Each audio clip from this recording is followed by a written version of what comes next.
చూస్తావా? ఎయ్యి, శ్రమల్లో ఎయ్యి.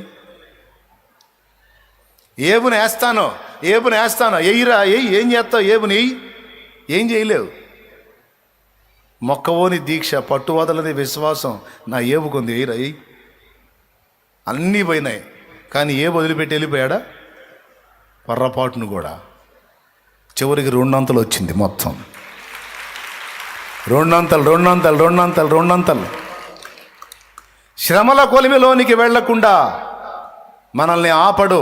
గుర్తుపెట్టుకోండి, మళ్ళీ చెబుతున్నా. రానిస్తాడు, అననిస్తాడు, మాట పడనిస్తాడు, దూషణ జరగనిస్తాడు, విమర్శ జరగనిస్తాడు, శ్రమలు రానిస్తాడు, శ్రమల మధ్యలోనికి నిన్ను పోనిస్తాడు. అయితే అవి నిన్ను ఎంత మాత్రం కూడా తాకకుండా నిన్ను కాపాడుకుంటాడు. ఇంకా చెప్పాలంటే అసలు అవి రావటం నాకు చాలా ప్లస్ బ్రదర్ అని నీ నోటితో నువ్వే అనేటట్టు చేస్తాడు ఆయన. సింహాల గుహల